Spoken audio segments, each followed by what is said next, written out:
All right, guys, welcome to the latest Blood Money episode. Today we have a very special guest, Daniel Mercuri, who's running for California governor for 2026. How you doing, sir? I'm doing good. Thank you, Ben, for bringing me on and allowing me to speak to your audience. Yeah, man, it's my pleasure. So, I've unfortunately been pulled into this California race for obvious reasons for people that watch this podcast and follow me, which is that Sheriff Chad Bianco falsely accused me of being the third Trump assassin. And then that got my interest piqued into why he was doing that, and as he kept kind of, which by the way, until today, Daniel, he's saying outlandish, ridiculous things, comparing me to murderers and saying that, oh, we don't know, he might have gone in there and did a mass shooting and insane things like that. So the lie keeps on persisting, right? So as Chad Bianco continued to lie, I got more interested in what is happening in California, that this is even possible, because this was like, I've been trying to find historical precedents to this, and other than that Jewel guy from the 1996 Olympics, there's really not much precedent to a California governor candidate using his campaign muscle to continue to defame me, right? So as I started becoming more interested in seeing what's happening in the landscape of California, I realized that a lot of things are very corrupt in the Republican Party. And then I started talking to all the candidates, started talking with you, and you gave me a lot of insight on what's really happening in California. So before, take all my personal stuff out of it, let's forget about the third assassin hoax, Daniel. First, tell us a little bit about who you are, why you're running, and some of the issues you identified being a candidate for California governor. Wow, that's a huge question. One of the first things, of course, was when I ran for office here in the state of California was due to the fires that were happening when I first moved to Ventura County back when the Woolsey fire had ignited. And that really opened my eyes up to the corruption. Here, just to kind of background on me is, I was born here. I was raised here. This is where, I enlisted into the military. This is where I proposed to my wife. This is where I'm raising my family. And, even all throughout the military, top two highest scores, highest enlisted, depending on the classes that you go to or the training that you're in, they get to pick their orders. So they would write up their orders on the board and you get to pick them. And I was always top two, and I always came back to California. California is my home. This is a state that I absolutely love. It's worth the fight. There's a tremendous amount of beautiful people, especially those. A lot of people don't know that my daughter is unfortunately battling leukemia. And just a tremendous amount of people who I don't even know came out and came out of the woodworks to show their love, show their support. They really just came out to, cook us dinner, buy gifts for my other children because they know they were going through it just as much as, their sister. And it really opened my eyes up to, the idea of that, this is a state worth fighting. There's a spirit here that I think a lot of us take for granted or don't realize is actually here. So when the fires happened, one of the interesting things is on my side of the street, we were given a phone call to pack up and to evacuate. But right across the street, there was our neighbors no more than, 20 yards away from us. And they asked us where we were going. And we said, didn't you get the evacuation notice? And they said, no.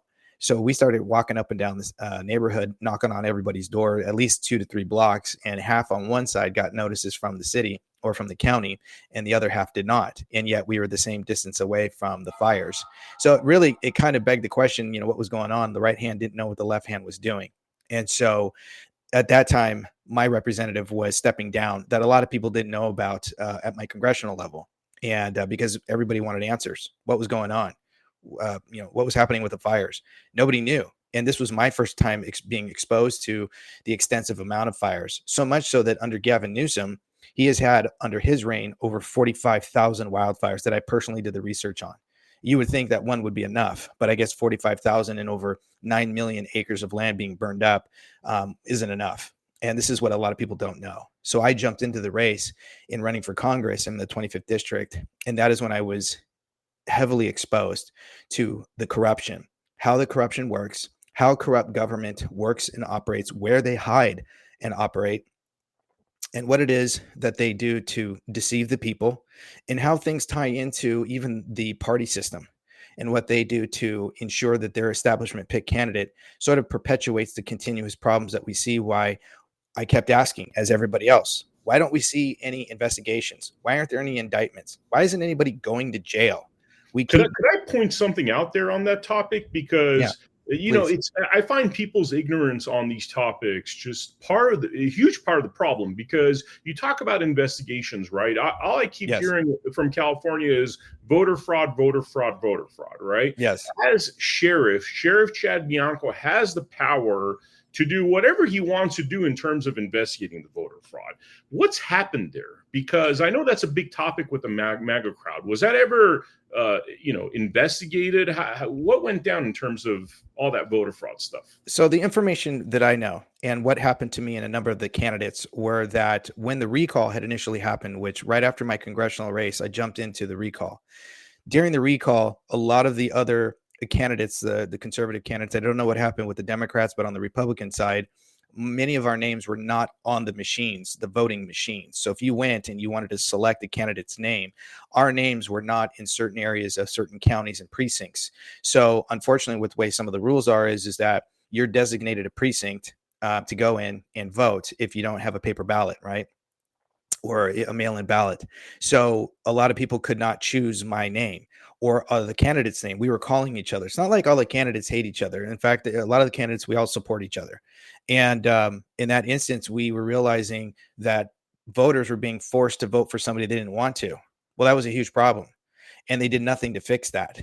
And there was a lot of video recordings of this. People were sending me photos. Other candidates were, calling and showing me the same thing. We were all back and forth. We were calling the SOS.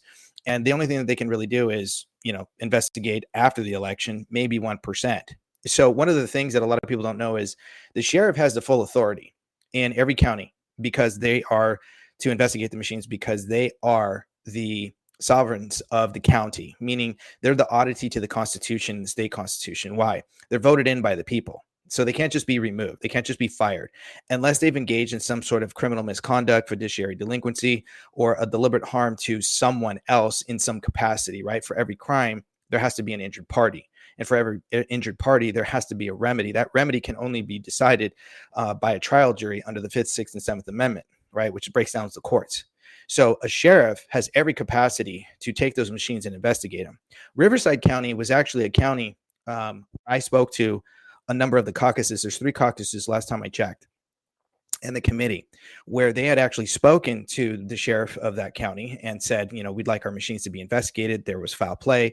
They had a little bit of evidence that forced the hand of the sheriff to perform an investigation. It is not outside a sheriff's purview to perform any kind of investigation relevant if it appears to be somewhat on a federal level. Because they are the highest authority of that county, they have every right. It's not a privilege because they swear the oath, as everybody does, as I did in the military. You swear the oath to support and defend and uphold what? First, the Constitution. Why? Because it's the supreme law of the land. So it's irrelevant that, there are some things that people say, well, that's a federal jurisdiction. No, it's if wherever the federal government fails to perform their duties, the states take over and vice versa. That's per the 9th and 10th Amendment. See, when you know the Constitution, you understand the state constitution, you understand vested authorities. It makes it very simple where and who is dragging their feet purposely. And so I discovered that the sheriff of the Riverside County was performing investigations on the machine, fired, from what I understand, their first person that was tied to the machines to do the investigation. Didn't like what they were doing, told the caucus and a couple of members of the caucus that, there was some disagreements about how to go about the investigation. So he hired a second person, and that he would reveal the information that would transpire from those machines. When a sheriff starts to investigate the machines themselves, then the machines get tied up, and they get tied up in the court. They're given a ticket. That then forces the county to have to go back to hand counting. Why? They can't just grab another set of machines because they're contracted.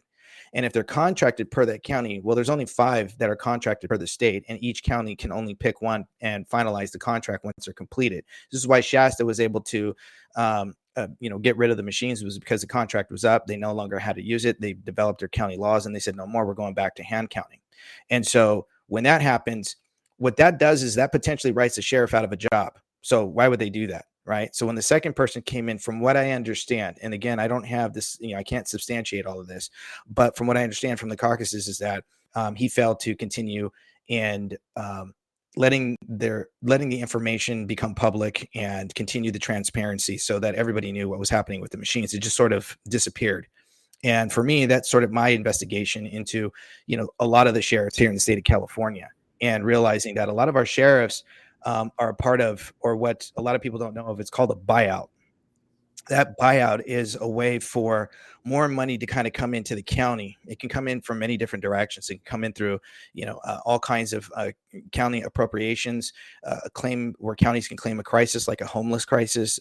Whenever there's a crisis, the counties can request or demand more money from the state and or the federal. Then that money goes to that county, sometimes through a bond, right? Los Angeles just received a bond from Gavin Newsom's office to help out the homeless. The problem is there's no public oversight fiscal committee to determine each line, right? There's no state controller that oversees how the money is being utilized in a proper manner, right? So there's no appropriation to that. And so then that county can take the money and do whatever they want with it in various ways. And of course, it ties into the Board of Supervisors. So now we see a lot of our sheriffs who now suddenly have an inflated, bloated paycheck that's anywhere between $500,000 and $700,000 a year. That's more than the president of the United States. So when you ask a sheriff to investigate the machines, you're asking them potentially write themselves out of a job. Why would they do that? They're not going to. So sheriff job is more important than voter fraud issues. That's what you're saying? Yeah. I mean, the sheriffs unfortunately don't want to rock the boat. Sheriffs don't want to step out of that norm because it's not that they are afraid of the governor. The problem is that the governor controls the militia, right? And they report to the AG, who immediately has over 5,000 lawyers. So of course they're going to start performing investigations if they don't play ball. Most of the sheriffs do. So they very rarely step out and tell Gavin that they're not going to enforce draconian mandates, regulations, policies, procedures, or egregious legislation like sanctuary laws. Right. So when a sheriff doesn't actually engage at a street level immigration enforcement, they're actually violating their oath of office. Just because they don't doesn't mean that they can't. Right. You can't say that you're going to pick and choose which laws that you're going to enforce based off an emotional whim because it doesn't fit your narrative. It doesn't work like that. You are subjected to the oath of office, which is a contract. Why is it a contract? Because in the United States Constitution, Article 1, Section 10 stipulates that the states cannot come up with a law to prevent the obligation of a contract, right? So you signed the oath of office. So under Article 20, Section 3 of the California State Constitution, it is a clear outline. You have to sign it. So now you're bound by that so that you can be held in a court of record or that you can be prosecuted, right? So the oath of office has prosecutorial effect. So if they choose not to, and they try to bait and switch and tell we can't have a society that doesn't adhere to these people who are still living among us even though they're illegals, we can't do that. We don't want to do that. It would hurt our communities. No, it would hurt the illegal communities. So you're not enforcing. So we have a lot of sheriffs that don't want to enforce federal codes that are absolutely 100% constitutional. How do we know this? When you look at the Article 1, Section 8, we call the uniform naturalization, which is Clause 4. That clause is what is Title 8, Section 13, 24, 25, and 26 are built off of when it comes to illegal aliens who have invaded our country. And this fallacy that, they're required due process. No, they're not.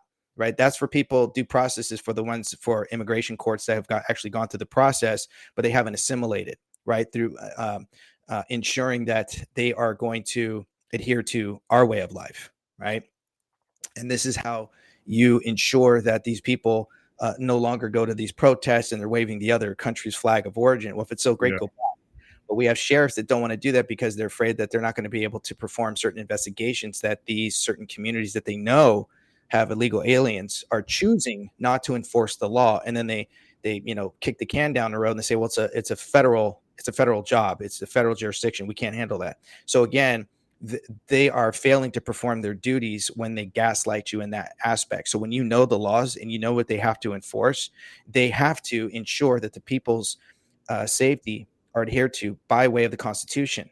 So again, when the federal government fails to perform their duties, they have to step in. That's why the sheriffs are the auditee to the Constitution. They can't just be removed, but this is what it gives them a unique authority to push back against egregious legislation like SB 54, which is sanctuary laws. That says that they can't actually touch somebody who is, an illegal alien for a misdemeanor. Nonsense. right? This is what gaslighting is. This is what a bait and switch is. And this is how you know that any sheriff who goes down that path verbally is lying to you. And what do you make of people that say that, for example, with Sheriff Chad Bianco, he was, I guess against the mandates? I mean, the businesses still got shut down, but could you tell me a little bit about what happened there? And, frankly, what you would have done differently under the same circumstances? So this is simple. Again, when you look at American jurisprudence, which a lot of our representatives don't do, they don't look at all three branches of invested authorities. So when you look at the lockdowns, from what I understand, most sheriffs, including Riverside, fought to ensure that their people, their staff, didn't have to mask up and didn't have to take the jab. But they didn't do that for the rest of the people. And when you look at American jurisprudence, I think it's a 2D volume 16 and 16A, Section 98 actually outlines that says that no emergency has justification or just cause to suppress the Constitution and state constitution. So what does that mean?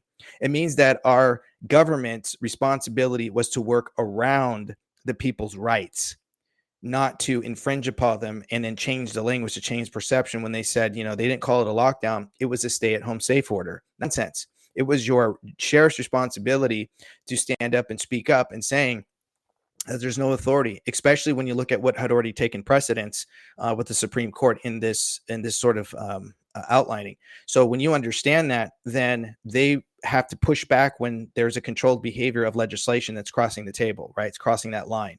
So the government does not have the authority to control the behavior of the people. It does not work like that, right? There's 18 authoritative powers listed in the United States Constitution. Controlling the behavior of the people is not one of them. Telling people to mask up, controlled behavior. Closing the market, making people think that they have to get a jab is controlled behavior, right? But then when you do it when you protect one group, but you don't do for another, well, then you're clearly understanding that what's going on is egregious, but you're choosing favoritism. It doesn't work like that. So under my administration, it would have never happened. You would have still been able to continue to go to work. You would have never had to have been to mask up. Why? Because a paper cloth isn't going to stop what this supposedly, this disease or this infection, this virus that supposedly, it shut down the world's economy. And yet I was in the military. Whenever there was something that contagious, I mean, we put on that leather suit, we put on those oxygen tanks, we put on the mask, we donned everything on if it was that contagious. But a little paper silk cloth or something that came here from China to be masked up, nonsense. And then stand 6 feet apart, nonsense, right? I don't want to keep going down that path, but the problem is that you need representation that understands vested authorities and to ensure that the right of the people are secured. So when sheriffs did not step up for the people of their county, they failed their people. And when they went around ensuring that draconian mandates were suppressed, aside from their own people being protected, then they enforced draconian mandates and they violated their oath of office. They should not be in that seat any longer, including all the people who are in the board of supervisors, city councils, and mayors. Anybody who agreed to this, legislative bodies who agreed to this, violated their oath of office. Their job is to step down and remove themselves, because again, the Declaration of Independence is very clear that people are above government at all times. How do you know this? Because it says that governments are instituted among men to perform one job, and that is to secure the rights of the people. That's it. That's their only job. So you don't get to have an excuse. And when it's already been, when there's already laws and it's already been ruled and it's already been accounted for when it comes to our government and how they operate and how they're supposed to operate, they don't get to suppress the Constitution, which keeps the authority of the people above government at all times. I mean, you have a lot of different candidates running, and I've become acquainted with a lot of these individuals. I got to say, there's a couple of them that I prefer more than the others. The issue that I have across the board, though, is a lot of candidates don't seem to have this understanding of the law. That's the one thing that really stands out, including, by the way, Chad Bianco. And I think people could argue that some of the stuff he's done, again, taking out of the equation, look at the number of lawsuits against him that seem like legitimate lawsuits. I mean, they've lost $75 million worth of lawsuits and settlements already, right? So it would seem as though there's legitimate lawsuits. There's legitimate grievances against him, which would indicate that he doesn't know how to do his job very well, whether it's, he doesn't understand the law very well or doesn't understand his duties very well. I mean, why does that sort of thing happen? Why do we get people in power that don't seem to have the legal understanding that you have. Is it that your legal understanding would then require us to arrest 80% of the politicians out there? Is that why you're being swept under the rug? Yes. One of the biggest things that people say is that Daniel has a lot of knowledge, but Daniel just wants to arrest everybody. Daniel just wants people to go to prison, and he's going to shut down the government. Well, let's just take that as a foundation of things, right? And I talked about this before, but I'm going to say it to your audience. You are the government. So you are the sovereigns, you're the kings, you're the queens of this land. The people are, right? The first contract that was created was we the people. That's the first contract with government body chosen by the people to represent the people. And therefore, we are the government. So we have a right under the Declaration of Independence to institute new guards. Why? Because when tyrannical regimes peek their heads out and they start subverting the right and the will of the people, it is the people who can remove them at the end of the day, because that's really how it works. This is how it's been designed. And this is what our forefathers laid out before us. It's just that this is information that is no longer exercised. There's a fear factor that government, unfortunately, has authority over the people, and that is not true. It is the other way around. And so when you have these law enforcement officials in their positions, they have become policy enforcers, not law enforcers. So policies, regulations, mandates, penal codes, those are designed to control the behavior of your representative, state agencies, and commercial activity, not we the people. So whenever there's a boundary that's being crossed, that's controlling the behavior, or it's impinging upon an open and fair and free market, then they have crossed the line. They have gone outside their vested authorities and outside the limitation of powers, which most of your police officers do not know. This is why I say they swear an oath, but they don't actually understand what that oath stands for. They are there to ensure policies get enforced, and they don't serve at the pleasure of the people. They serve at the pleasure of the mayor. The sheriff is the highest authority of the county. The sheriff serves at the pleasure of the people, and therefore is accountable by the people. That's why his position or her position is so unique, which require them, if not demanded by the people, to be a constitutional enforcer, because they have to make sure that whatever the Board of Supervisors is passing at the local level, that it is constitutional. And when you start having lawsuits that exceed in the millions, that costs taxpayers money, because you're failing to perform your duties. And a lot of people don't understand, when you look at the paragraphs in the state of California, the first paragraph is chock full of good fidelity. So that means that every representative has to have a bond, which is state law, which is written in our codes, that ensure that their office is protected, at least if there is some sort of something that goes amiss. Maybe it's not the sheriff's fault. Maybe it was one of their staff members, something that makes the sheriff's office accountable for something egregious that happened, right? Some sort of harm happened. Irrelevant of that case, you have to have a bond. The problem is they shifted that bond under criminal liability. So it's a blanket coverage for everybody under a general protection, which is illegal under our state codes in our constitution. The problem is that there's no accountability. And so when people don't know what's happening, and they don't understand how these departments work, or these vested authorities, whether it's the judicial, the legislative, or the executive, then they have no clue that their county is being robbed blind because of all the mistakes that a certain representative is engaging in, which a lot of times ends up being they engage in fiduciary delinquency on a regular basis because they don't know vested authorities. So then a lawsuit comes around, and you and I were talking off camera, all crime is commercial. Right? There's a commercial activity to what happens and what transpires. And so the courts are also equally sort of involved in sort of proliferating this sort of egregious behavior, these inactions that shouldn't be happening. So when you enforce a policy that's not in agreement with the supreme law of the land or the state constitution, then you're enforcing something upon the people that is illegal. And again, then what that means is they've violated their oath of office. They have violated their sworn duty to protect their constituents. And then when you look at the state constitution, if it's out of alignment, it's null and void. So then you have to go back to the court cases, and you have to read case law, and to ensure that whatever's been set precedents in the past that's still standing to this day, then current law can't can't falsely operate under the color of law. It's illegal. Even so, a lot of people are under the fallacy thinking that just because the legislative body passed it, well, now it's law. No. Or even if they enshrine the state constitution, if it's out of alignment, it's null and void. As a governor, I can slam dunk those into the trash like Michael Jordan from the free throw line. I don't have to enforce that stuff. Why? I don't have to sit down with the judicial branch. Why? Or the legislative body. Why? Because it's already as if it didn't exist in the first place. It's not an agreement.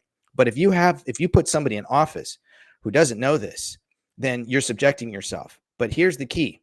If you don't know this, then you have no idea that your representative is engaging in treasonous actions, egregious actions, repugnant actions. So this is why I always tell people you need to know the law, or there is no law, and you need to know your rights, or you have no rights. So then when you get a representative or you get a candidate like myself pining for votes, how do you know what to ask if you don't know what to ask? Because you yourself have no clue. And this is how they get into office. Man, yes, it's like the most ignorant people that don't understand the law that are cool with really this backdoor tyranny that's happening. Because what you're talking about is a large number of politicians, legislatures that are not upholding our laws, right? So by default, they are in one form or another committing treason against the Constitution. Yet all of these individuals seem to be bound together. I mean, we've seen from Chad Bianco's endorsements. I mean, he has every politician in California practically endorsing him. And it seems as though they all have similar policies in terms of not addressing the kind of issues you're talking about. Could you tell us a little bit about that? Well, let's first look at some of the sheriffs in the state of California. Some of the sheriffs, and I haven't done the research on all of them, but I do know that a few of them are also California bar members. You cannot be a bar member and a sheriff at the same time, right? Because of the fact that the bar enforces and ensures lawyers who are esquires, a title of nobility, which is illegal under the Constitution, serve court edicts. They don't actually serve the people. And a lot of people don't understand. I thought that's what they do. I thought lawyers, help people, fight for their rights, protect themselves, whatever. This is why lawsuits go on. The problem is that every lawyer has to adhere to court edicts, meaning when you look at the word bar, what does bar stand for? It stands for a British accredited registry. So now when you're part of the ABA or the California bar, you're saying that you're part of the American British Accredited Registry Association. That's an oxymoron. You're serving two different jurisdictions. That is illegal. So it's a conflict of interest. When you read American jurisprudence, and there's several books that I have, when you understand the relationship on how there's court cases, how they argue, when you look at the, some of the transcripts, when you see policies that courts set out, procedures, they have their own edicts and they have to adhere to them, then you'll notice that the Constitution always sort of takes a back seat. When you have sheriffs who are members of the bar and they still have a legal license to function in that way, they're now operating under also a different jurisdiction. So now they're serving not only in the executive branch, right, but they're serving in the judicial, and there's a conflict of interest there. And then they're under two different jurisdictions, which is both the British and American, but the American law. The problem is that British law or the Crown does not operate. It always tends to supersede by way of the exploitation of the contract clause that forces lawyers to adhere to the court system first, right? They never really adhere to American law, which is the Constitution. So again, if you don't know this stuff, it gets very complicated. People wonder why, they go to court. Years go by and they're always trying to settle out of court, is because the court also requires to ensure that they're making their profit as well, right? There's a profit margin that has to be met for every judge, for every lawyer, for the overhead and so on. This is why I kept saying that all crime is commercial. So our sheriffs, unfortunately, are always pushing, to not rock the boat. They're pushing policies and they're always riding the line. Not all of them. We do have some good ones here in the state of California, but why are all these other people, why is the left, the Democrats, some of the Democrats, not just the Republicans, are enforcing some of these gubernatorial candidates? That should beg you the question. It's not that they can build a bridge, and they know how to negotiate with the left. No, if we should not even have to be having this conversation with negotiating with the left, who keeps subverting the right of the people every step of the way, abridging parental rights, ensuring, that businesses are destroyed. We have been overtaxed, taxation without representation, quadruple taxed from every direction. I mean, it's ridiculous, right? Why do we have to keep screaming at them? And why are then now they suddenly supporting these particular candidates? Because they're the establishment pick. And the establishment pick is usually about raising funds. The establishment pick candidates are about ensuring, perpetuating the problem so that they can continue to gaslight the people and raise funds. They throw a few bones and then they do everything they can to generate as much money as they can. And this is where a huge key problem comes in when it comes to the party. So when the party, up at the upper echelons of the party come into play, they want to pick the candidates that they already have back-ended agreements when it comes to fundraising. This is why you always hear, well, we need a candidate that, can only, can raise $1 million or more. We want to focus on candidates that, can get mainstream media, attention. We want candidates that we know can get, name recognition. I got news for you. A lot of the candidates already have this, including myself. The problem is that there's an agreement behind the scenes that comes with strings attached that a lot of people don't understand. And it comes in various ways. But this is why you see this sort of why all these people are backing, so many different candidates. And it's because these back-ended deals that you're not being aware of. All right. So, because I always wonder, you have all these Republicans, and I have some text messages here of them really supporting Chad Bianco, like the Shiva Bagheri person, also Evelyn Sky Jones. These are two community leaders that bring in a lot of votes with them, right? And they seem to be gung-ho about Sheriff Chad Bianco. And however way I look at this situation, I mean, Sheriff Chad Bianco has like zero chance of winning. Why would these kind of individuals support somebody like a Sheriff Chad Bianco? Well, because one, they themselves are ignorant, and they're ignorant, and I don't mean that to be in an insulting way. It's because of the fact that they keep spitting out the same rhetoric that they've always, heard before. Like I've said before, name recognition. Well, I have name recognition. So then what's the next one? Well, you got to have $1 million. Why? You're not going to get any of that money, and the candidates don't actually use all that money. How do I know? Okay, here's how it works, and this is part of the reasoning why they kind of go along with this playbook that never works, right? It's, again, the Republican Party has become the party that's paid to lose. And the way it works is when I ran for Congress, this is where I was opened up to the corruption and how it functions when it comes to candidates who eventually get into office. A lot of times, super PACs, lobbyists, corporations, Fortune 500s, you name it, will send out notifications or packets in the mail to that candidate if that candidate is in a heavily contested area, what would be considered purple district, and can swing the state in a particular way or the House in a number of ways that could affect certain businesses. It could affect certain communities, schools, and unions. So I was in the 25th district at the time, purple district. And I was being sent all kinds of packets because I was saying very similar things that I'm saying now, but I just wasn't as educated back then as I am now.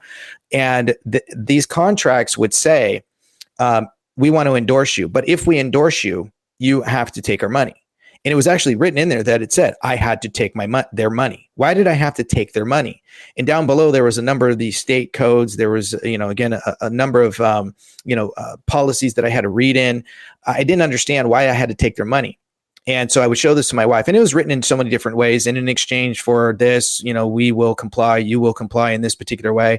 So I started getting phone calls from these PACs and these super PACs, and they would ask, did you get our packet? And I said, of course I did. And they said, so could you use $50,000 for your campaign? And I said, well, of course. What candidate can't use $50,000?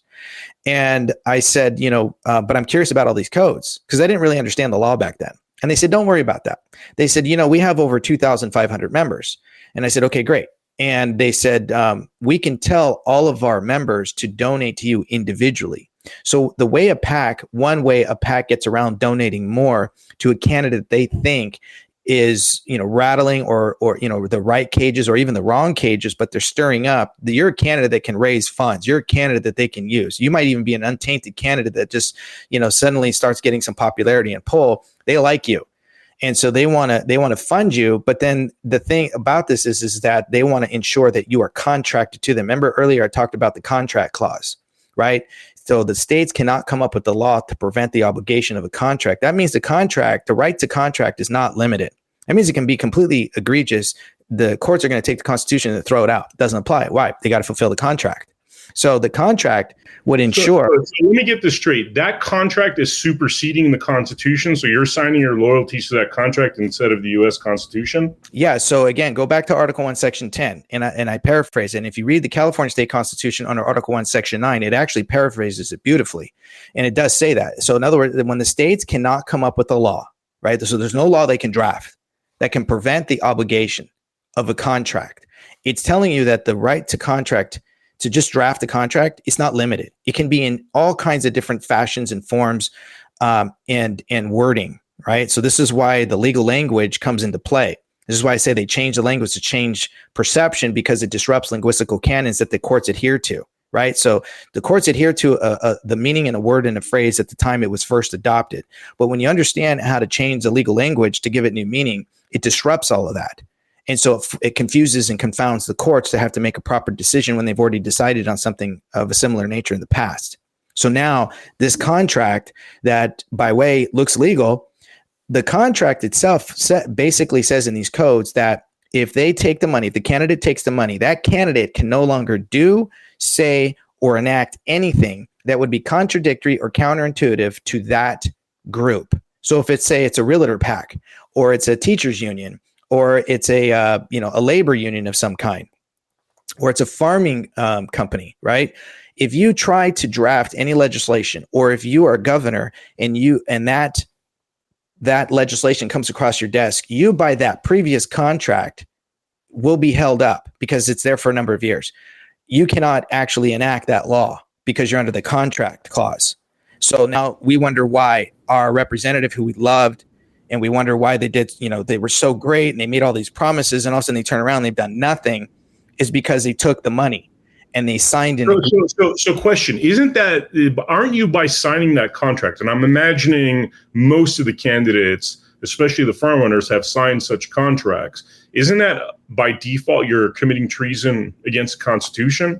No, because again, it's the legal loophole. It's exploitation of the contract clause. This is one of the areas that corrupt government hides and operates. They hide and operate behind the contract clause.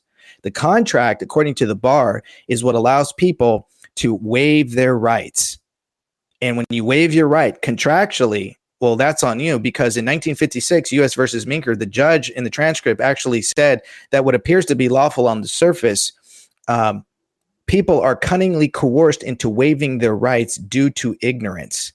So they're basically telling they know you don't know any better. The courts know that you know nothing about the laws, and you certainly don't know about contracts. This is why it's very important that when you put your name on a dotted line, you know exactly what you're saying and what it's saying.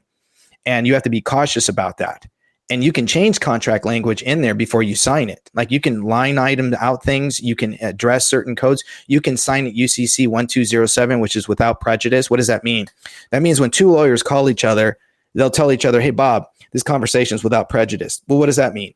It means verbally, it's a verbal contract, right? It's an informal verbal contract that says you can't hold me liable to this. You can't use this against me.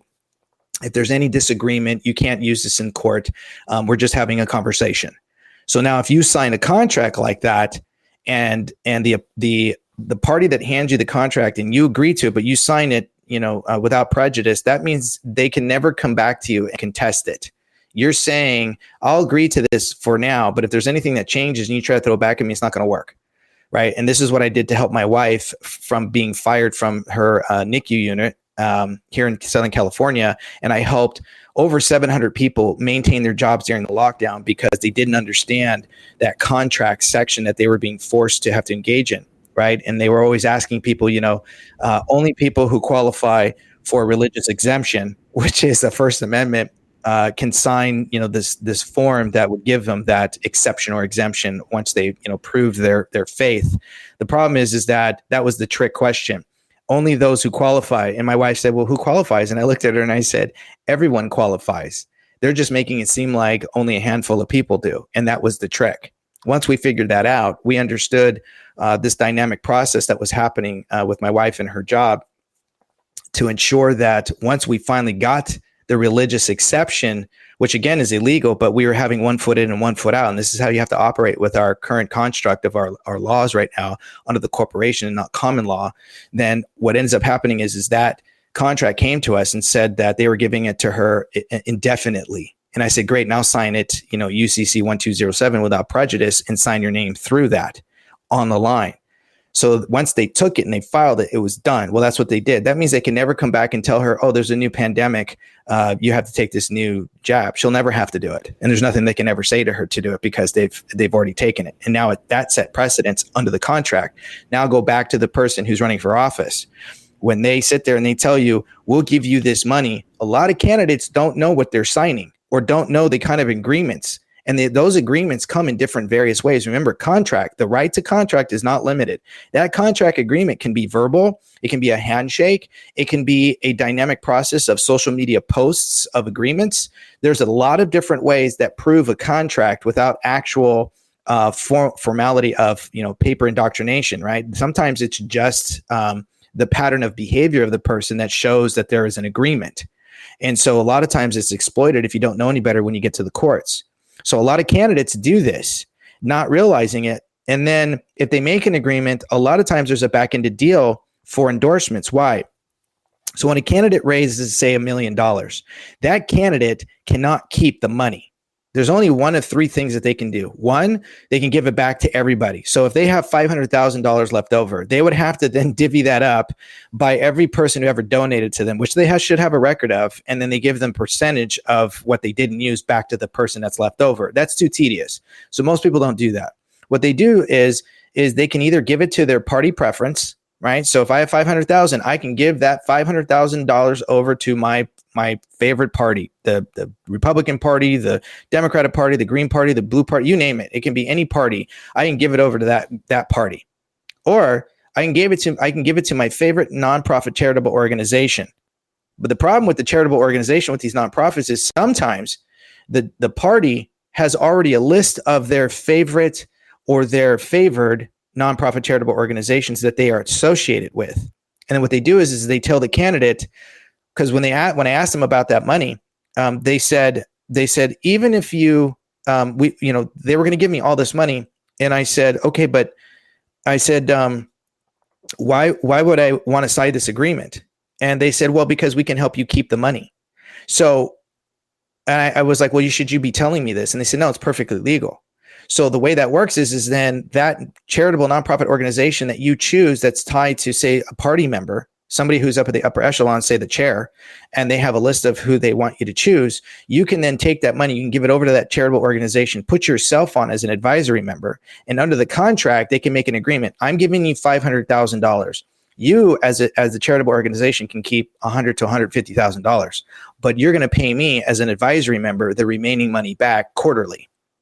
Perfectly legal. And this is why we get a lot of candidates like John Cox. A lot of people know about John Cox. He'll come in and out. He's what's called a perennial candidate. A perennial candidate is a candidate who can raise a lot of money or is notorious for fundraising. And then they raise a bunch of money and then they disappear in the void, but they never get elected, right? You see candidates that run, it's important to be able to run more than once. You should, because sometimes you got to build up your name. You've got to get familiar with the environment. You got to kind of understand the landscape. That's understandable when you see a candidate maybe, 1 to 4 or 5 times. After that, if they haven't won, most candidates bow out. But John Cox is I'm almost 50 years old, and John Cox has been running since before I was born. And so he keeps coming in, never wins, but raises millions of dollars, and then he disappears into the void, or he state hops into another state and he tries to run there. And so then what happens to that money? Again, that money goes to an organization. He gets a huge profit of it. Why? Because he's the one who did all the work, or the majority of the work, or he was the icon of the figure of people donating to, right? He was the face of it all. So of course he's going to get the majority of the money. So then what happens is a lot of the parties up at the upper echelons will make a back-ended agreement that if that candidate raises so much money, the candidate's going to donate that money back over to the party. So it goes to the GOP as a whole, and or the state GOP if you're on the Republican side, or the DNC if you're on the Democratic side. So then a lot of candidates you'll sometimes see will give a public endorsement for somebody who's maybe going to run for the chair, or somebody who is going to be whatever the treasurer for the party for the state, right? Whatever it is, sometimes candidates will give an endorsement over. And then, they're raising all this money, and then all of a sudden they end up getting the endorsement from the party. Well, how'd that happen? Because again, they gave over money. If you look at Dolly, Dolly's wife donated, Senator Dolly, who ran in the 2022, he made it to the general. His wife, they have a record of showing that they've donated to the party on average $5,000 a year. But when he ran for governor, they gave almost $45,000. And then 2 days later, he got the nomination. Well, how'd that happen? Right? It's a pay for play. And this is how pay for play. And this is how a lot of candidates will throw bones. They'll speak in generalities. They'll say stuff that you already know. Gavin Newsom is a problem. Gavin this, Gavin that, right? But they don't Chad really Bianco is a perfect example of this. He keeps talking about, Gavin's this, Gavin's that. Well, Gavin's not running, first of all. Second of all, a lot of the things he talks about doing, he could do as sheriff. That's exactly it. And a lot of people don't realize that, again, this is just another stepping stone to somebody's, political career. And we keep we keep talking about career politicians, but every time you put a new career politician in a new position, you're just proliferating and extending that life of career politicians who eventually just get warped or eventually just turn their backs on the constituents because, well, they're making their own money. This is why, we always wonder, well, gosh, how is it that somebody who goes in at the assembly level, they only make roughly 115, 125 a year, and then they come out a millionaire? How'd that happen? It's because of the back-ended deals that happen tied to legislation that then give them inside trading to whatever corporation or lobbyist. These lobbyists are not coming in expressing redress of grievances to the corporation that they're representing. They're coming in with emoluments. What is an emolument? Emolument is gift giving. Well, how do they do that? They do that by saying, hey, we're going to contribute to your next election cycle. So assembly members run every 2 years, right? And states longer. So this is how they keep perpetuating the problem. And then you have somebody who goes from, and we hear the nonsense from these individuals, these ignorance, where they say, well, you should run for, local first, then you should work your way up. Why? Why should I do that? Well, you should, develop a rapport. You should build up your experience. Why? That's not written in the Constitution. A lot of people ask me, are you qualified? And I look at the Constitution, it basically says in the rules here in the state of California, right? I got to be over 25. I have to live in the state for 5 years. I can't be a felon. I qualify, right? That's how that works. They're talking about accolades. If our forefathers wanted you to have accolades, they would have put that in the Constitution, but they didn't. Our forefathers. Also, very important to remind people here, we had an original 13th Amendment, which was all about leaving esquires out of the Congress, which frankly is probably the reason why we have so many problems, because you have two branches of government controlled by lawyers and judicial industrial complex where there's no, checks and balances. So that seems to be the inherent problem that we need to deal with. Yes. So again, going back to that, when you talked about the 13th Amendment, the current 13th Amendment that we have right now actually used to be the 14th Amendment. And then, of course, it got shifted over to the 13th, and then they introduced the current 14th Amendment, which actually is more egregious than people think. And the original 13th Amendment did not allow for titles of nobility, which we just talked about, which is esquires, right? Because that's a title of nobility. And the 13th Amendment that we have right now basically says that, the government doesn't have the right to force you into involuntary slavery. But you also have to pay attention to what didn't it say, that you could volunteer yourself, right? So as much as what is said, you also have to pay attention to what is not said. So how do you volunteer yourself into slavery? Right. When we think slavery, we think, chains, whips, out long fields, picking crops or whatever. Right. No. You can enslave yourself contractually. So that contract forces the people by way of legislation to meet on a profit margin, which is why you never want to run the state like a business. So then we have these people who, are part of the GOP and they're part of these other patriot groups that spout out this nonsense about, well, you have to have so much money, you have to have name recognition, you have to have so much, media time. The problem is that the party also controls the media, which they don't know. So when I was in the recall, I was called by members of the GOP up north that heard that I was holding and hosting my own debate. And they said that was really great because I challenged all the candidates to a fair debate. The debate was basically, in short, everybody had to participate in the questions. So the candidates had to go out, find top 3 questions, send them back to my campaign. Everybody was going to be told who submitted what. And then we were going to go out and we were going to ask, random registered voters out of these questions, which ones are the top 10 that you want to hear about in this debate? And everybody was picked. And then we showed them that. And then everybody could bring notes, they could bring their books, and everybody was going to know the question in advance. And you go to these forums and debates, and you got to kind of play a guessing game. With my debate, nobody's answer was the same. Everybody had completely different answers, and they were well prepared and well thought out. Some people were in agreement, but they were going about it in a different way. And the GOP heard about that, and they said, "You don't do that. We do that. We liked what you did, but don't ever do that again."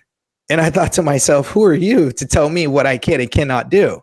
And they said, listen, we really like what you're doing, but we want to take the 4 what we consider major candidates against the 4 what we consider the minor candidates. And at that time, it was like the minor candidates was like Sarah Stevens, Diego Martinez, myself, and I think it was Major Williams.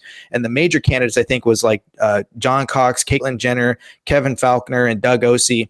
At that time during the recall, and they were gonna call the media. And I said, wait a second, what do you mean you're gonna call the media? They're just gonna show up. They just come whenever the GOP calls. And they said, yes, whenever the GOP or the heads of the GOP want to do something extravagant or something of note, they have an in with the mainstream media, Fox, CNN, CBS, you name it.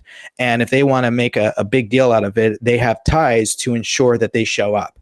So this is why you only see top 2 candidates, or what they consider top 2, or only 2 candidates that are supposedly running, but nobody else. The reason why that is because the Republican feels like that this is the perfect opportunity to have 2 Republicans at the top 2 seats, because it's a jungle primary here, right? Top 2, doesn't matter if it's 2 independents, 2 Democrats, or 2 Republicans. They think that if they isolate all the other candidates, the top 2 that they have already picked are going to win that seat, because, well, the Democrats are just so tired of, the deception from the Democrat, the left of their own, that they're ready to go conservative again. They're ready to pick red. And the problem with that, though, is that the people that the Republican sides are choosing are nothing more than just robbing Peter to pay Paul. And when you dig into these candidates, you'll see that they have more baggage than we need. And unfortunately, that's all we're going to get is we're going to get a few bones, and then we're not going to see any indictments. We're not going to see any prosecutions. No one's going to go to jail. We might get a few bones here and there, but that's about it. And then it's back to business as usual. And this is why it's so important I'm a registered Republican. I'm a conservative, but I am America first. I am California first. I stand on God. I believe in Jesus. The Constitution is my rifle, and my state constitution is my pistol. And I am here to ensure that we stay within the confines of the limitation of powers, keeping the people above government. That's how this works, to ensure that the people who have turned their backs on us are held accountable. And I define accountability as prison, because without that, even General Flynn just came out the other day, like a day ago, and he just posted up the same thing. Without prison, that kind of accountability, nothing's going to change. So you need to ask these people, are you going to put any of these reprobates in prison? And I guarantee you that the mainstream media's establishment picks for the conservative side aren't going to say yes. They're not going to do that. They're going to say, well, I want to break bread with them. I want to shake hands with them. I want to negotiate. Yeah. I want to figure out. Bianco will kneel for them. Bianco will kneel for them. I mean, he's already shown what he's made of. And so you have a bunch of kneelers, basically, that the party's pushing, that are going to kneel to our constitutional rights, that are going to kneel to we the people's rights. This goes a lot deeper, though, man. We talked about how there was a quote-unquote a debate that was set up so that the Riverside Republican Party could choose their candidate. And what I heard, and tell me if this is correct, is that they're trying to embarrass everybody else, that they already pre-selected their candidate. Could you tell us what you know about that topic? Yeah, so, I was given a phone call. I was, sorry, my microphone went out. I was given a phone call by the chair of the Riverside caucus, and the committee chair asked if I would attend. Well, that question came along with a questionnaire and an email to a number of candidates, and they had only sent it out to about 8 candidates. And that's a problem, because you got to ask yourself, and I ask this to your audience, how do you know when someone's running for office? Most people will say, well, I hear it through the news. Then you're the reasoning why we're here in the first place, because you need to know when election cycles are happening on your own. And then you need to know where to find those candidates and who have submitted their candidate statement. And that is by way of the Secretary of State's website under candidates filing statements. Then you get to see everyone's name who's declared that they're going to run for whatever office, lieutenant governor, secretary of state, assembly, and so on. And then you'll see a plethora of names. That's where you start your research. You don't wait for the party and you don't wait for the mainstream media. You do your own critical thinking. But that takes time and that takes effort. And a lot of people, unfortunately, have become automatons. But back to the Riverside Caucus called my campaign and sent me that letter. And I told them I wasn't going to do it. I wrote back in a very professional manner and I just said, listen, this is a group that I don't care to address. I've already spoken to the Riverside Caucus at least 3 times. I put on a PowerPoint presentation twice. And when I came back a second time, they actually stopped me in the middle of my presentation because they were offended by the truth. And one of the questions that I had asked was, there's a bunch of new members. I actually have a video of this too. By the way, you know what we call that now? There's a new term for the right that's offended by the truth. It's called the woke right. Woke right that doesn't want the truth to be known. That's actually as bad as the left right. Actually, I would even say is worse because we think those people on our side, but really they're just a bunch of woke people. Yes. So they had, when I gave this presentation, the current chair at that time stopped me in the middle of it. And that was because there was a number of people who swore an oath to support and defend and uphold the state constitution and the Constitution of the United States. So as I was giving my presentation and I got to the state constitution, I looked over to a couple of the members and I asked them, I said, you're talking about going out and having a plan about getting people to run who are conservatives to run in open seats or uncontested seats. That's a great plan. But I asked them, I said, have you read this California state constitution? And these 2 individuals said no. And I said, then why would you support and defend and raise your up hand to support and defend and uphold that when you've never even read it? For all you know, you can be staunchly against it. Why would you defend that? Right? And they up in front of me and they walked out and them to insult them. But it was a fact. You're going to swear an oath to support something that you don't know anything about. Well, then you're going to breed ignorance. So ignorance is breeding ignorance. And so they asked me to stop. And nobody spoke up for me, especially the people who asked me to go there. And I said, I didn't ask to come here. You asked me to come. And so they made a bunch of excuses and then that was it. And so then they sent me back this letter and I said, due to that event, that was one of the most unprofessional, GOPs that I've ever attended. I'm never going to come back. Thanks. But no thanks. And then the chair called me and I have her phone call here. And she had said, she was like, please, I would like to speak to Daniel Mercuri. Is there any way that we can get him to reconsider to show up? So I had my PR campaign manager call her and they had a lengthy conversation for about 30, 40 minutes. And my PR manager wrote down about 4 pages of notes of groveling to get Daniel to show up. And they didn't realize that I already had 2 of their members call me and said, don't show up. They've already chosen behind closed doors, Chad Bianco. And I said, okay, well, then they've chosen their candidate. God bless them. And they said, yeah, so don't show up. It's really a ploy to embarrass you and the other candidates because, it's an early endorsement, right? And a lot of people are saying that, why such an early endorsement? And I get it. Everyone's trying to get ahead.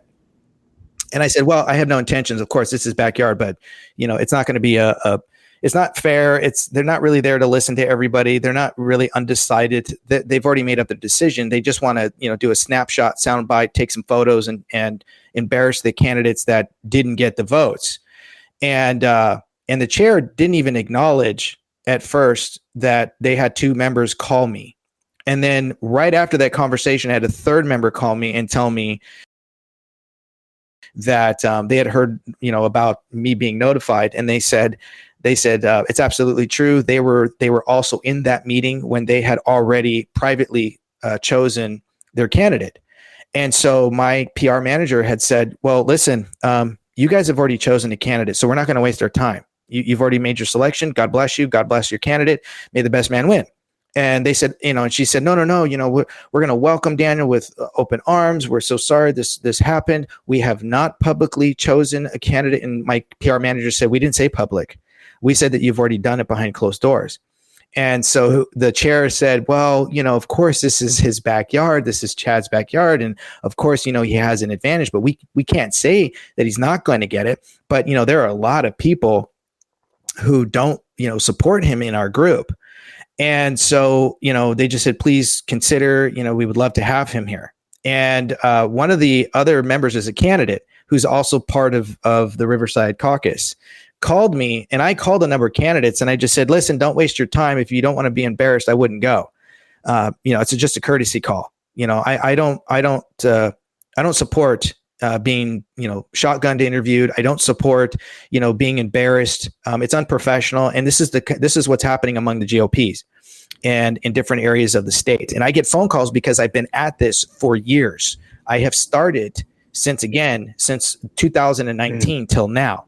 So I have been all over the state. I have been to over 230 some odd cities. I've been all 58 counties. I have spoken to countless, and this is what a lot of people think, Daniel's, playing catch up to them. No, they're catching up to me. This is why I get phone calls from multiple groups. There's always somebody in some group that knows who I am.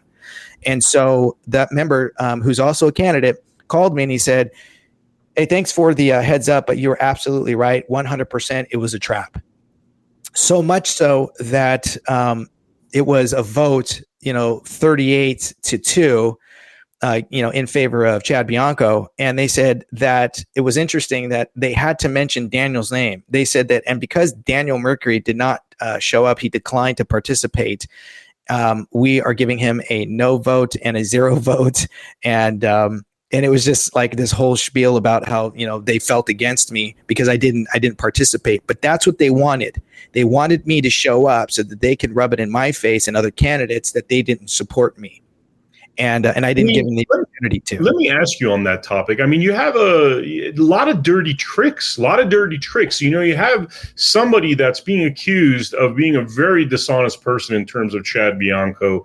I mean, that's been all over social media. There's been a lot of podcasts about it. And then you have this level of dishonesty on top of it by his supporters. I mean, that just sounds all kinds of wrong, what's happening there. Well, listen, even if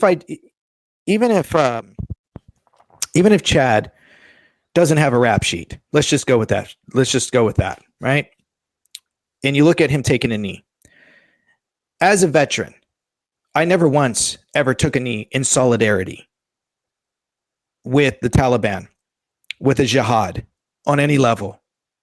When you swear an oath and you're in part of the executive branch, as I was as a military service member, part of the job requires your life for you to give up your life. Part of your job is to ensure that the sanctity of your community stays safe and protected, but you never give in to the enemy. And when you do that, you violate your oath of office. That's why you swear that oath. You don't kneel in solidarity to any antithesis or antithetical group, which is BLM. BLM, right up on their website, says we are a Marxist group. That is antithetical to the Constitution. It is the antithesis to what we fight for. And when you succumb to that, you violated your oath. But he has to take to his grave. He has to take to his grave that he was praying. That is the only excuse that he can give that makes sense in any respect, but it doesn't visually align because we know that that's BS. There was no bowing of the head. There was no joining of hands. There was no moment of actual prayer going on, especially when other members took a knee before him. And you see them screaming, take a knee. And the argument that I hear that's just nonsense is, well, he did everything he could to, try to keep his town safe from burning down. He still had areas that were burnt. He still had areas that were mobbed and robbed. And, there were still areas that were people who were injured. There was plenty of collateral damage.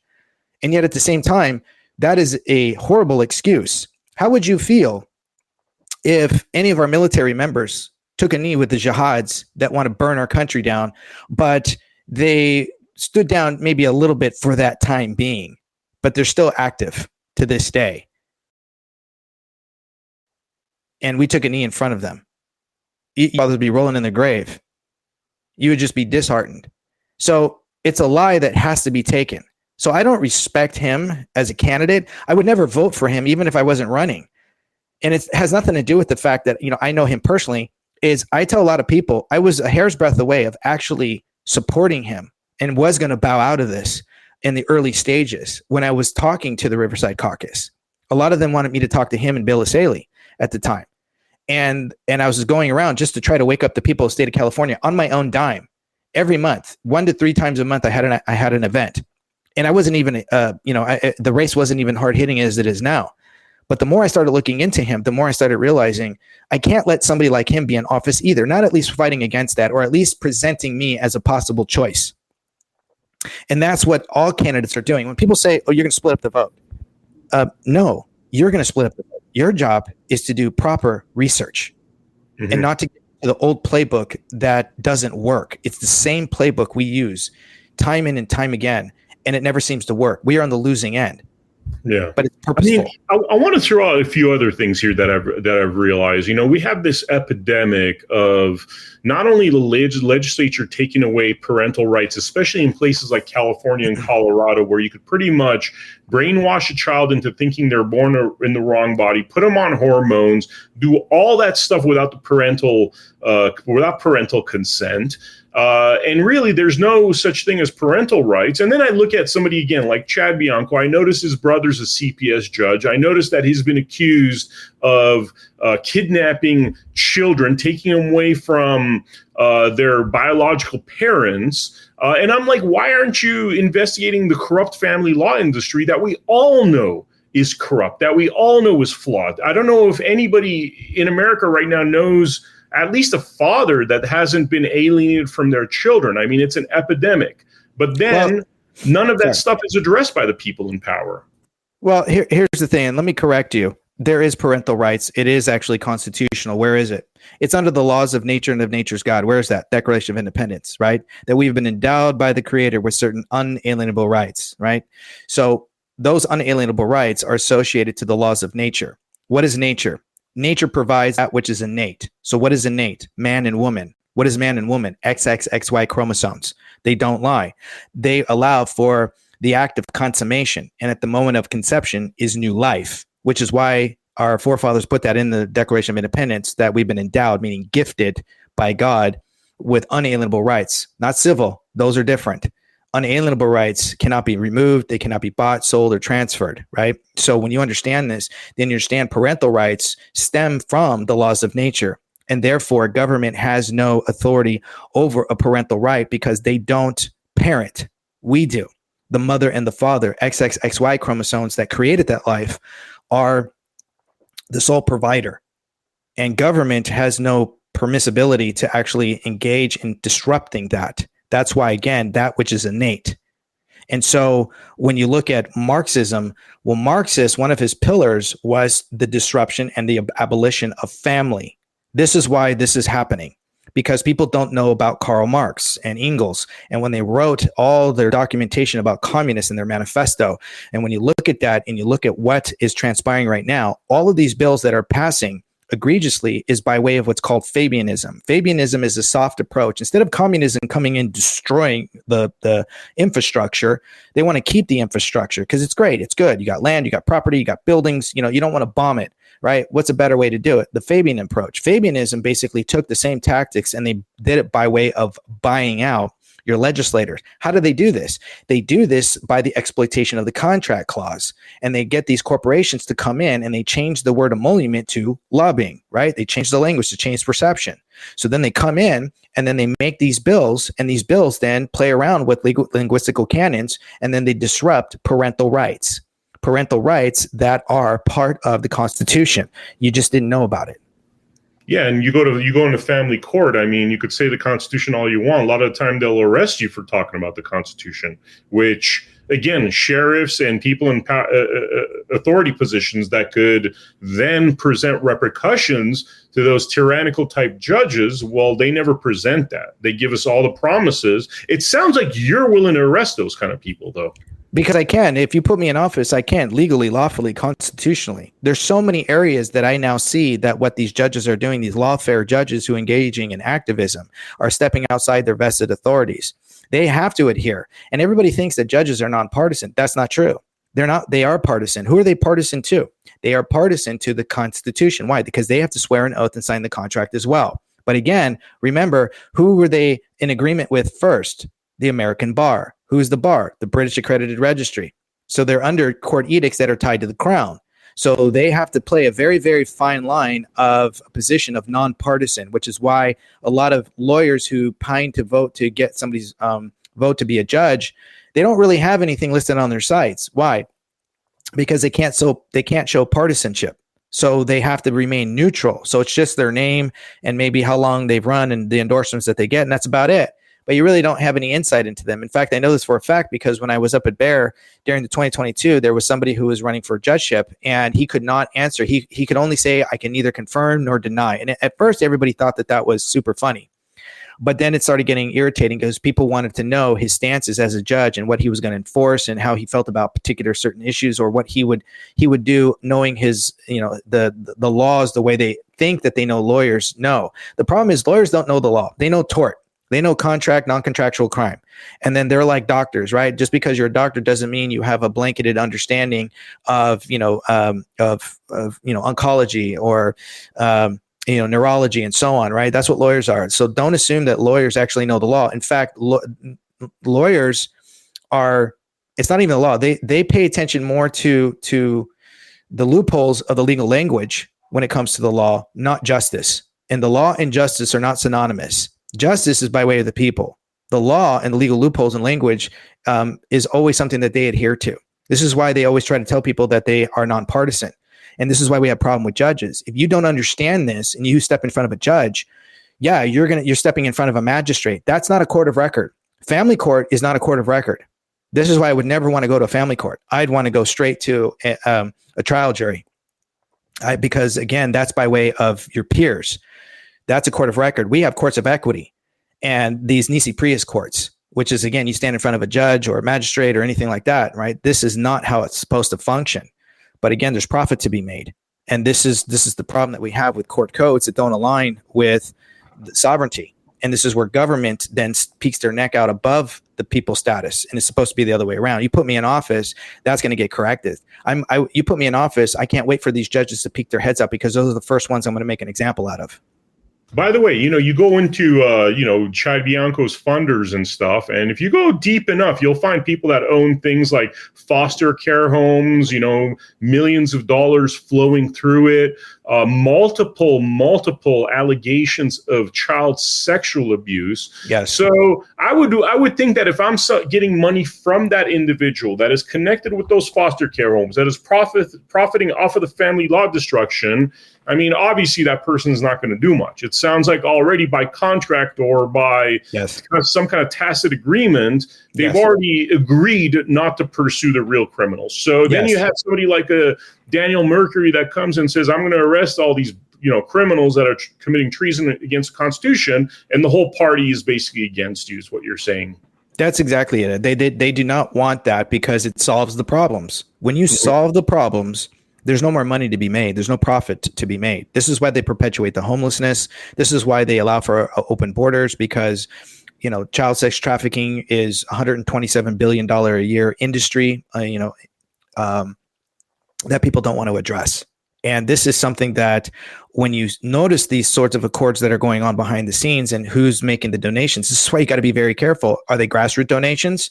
Then you got to be careful. This is why a lot of people say, well, you need all this money. No, you don't. I have been traveling up and down the state of California on my own dime. How do I get all this information from people that are down south, up north, and Midwest? That is because of the fact that I've made my presence known off of my own dime. I've shown the people that I know how to handle, I know how to budget, and I know how to ensure how to starve the government and feed the people to ensure that they are not meeting a profit margin or having to incur a debt that the following generation has to pay.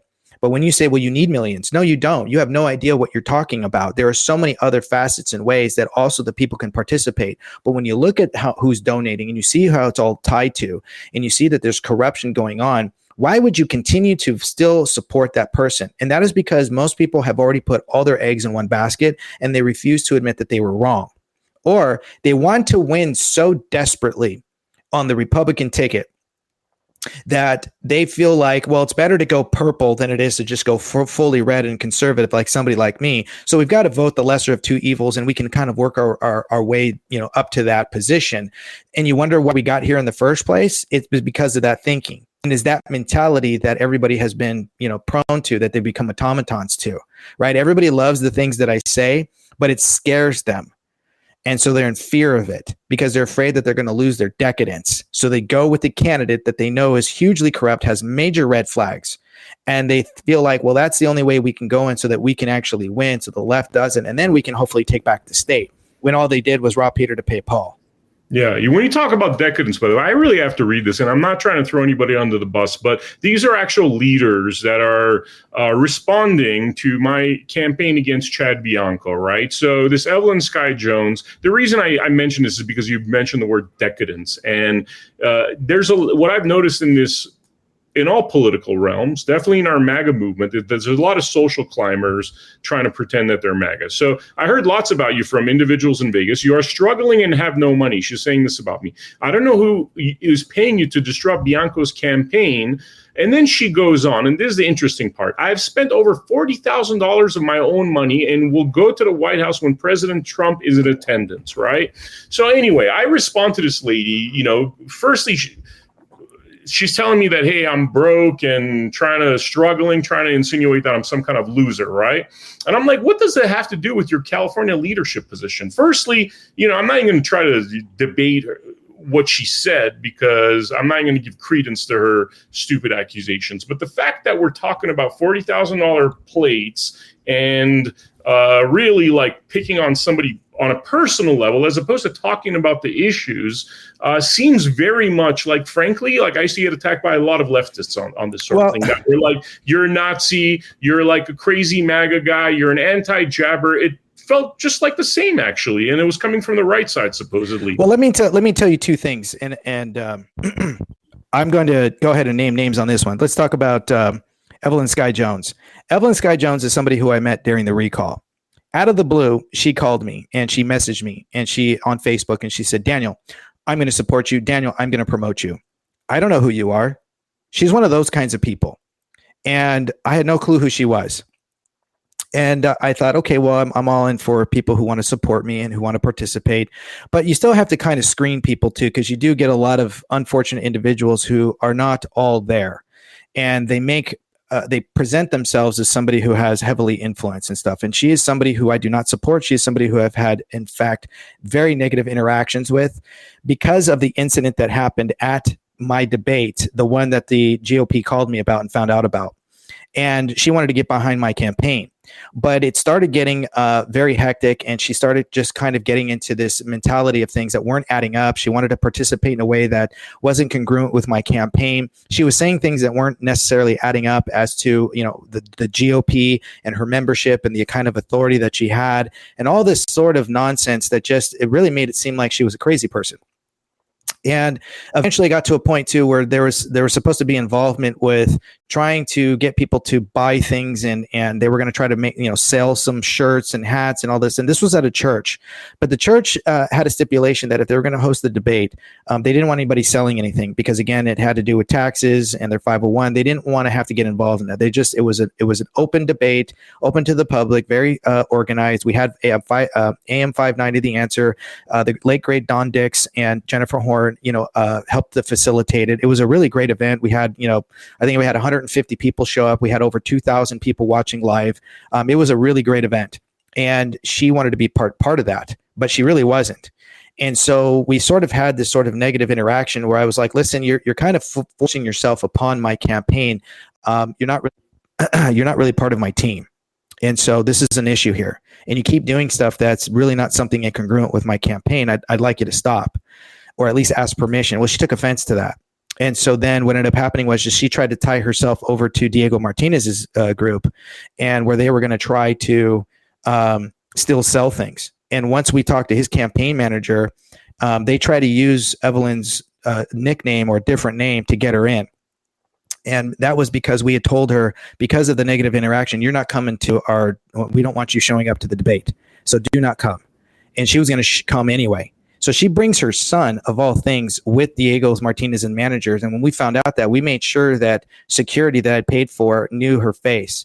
And she tried to sneak in through the back. And she did with her son. And when we found out, we removed her. And she became this volatile, violent, vicious, verbally just sick person making threats. I mean, it was one of the most vicious things, and my campaign manager at that time was my sister. Was just sitting there taking it and listening to her and just this vile coming out, not realizing that her son was still on the inside.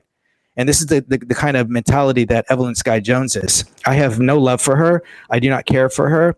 And so there was another member His name was, I believe his name with the GOP is John Bechtel. I don't know if he's still part of the GOP, but he and I had a huge conversation. We had a blowout, but during that conversation, he found some respect for me, and he called my campaign up, and he wanted to apologize, and he wanted to kind of get on the same page. I didn't really want to have anything to do with him, but my campaign manager said, listen, you and people like Evelyn Sky Jones, who are kind of blackballing me. So Evelyn's called around to all the GOPs to blacklist me and to not invite me. And then when we told John had an inside where he was gonna get her kicked out.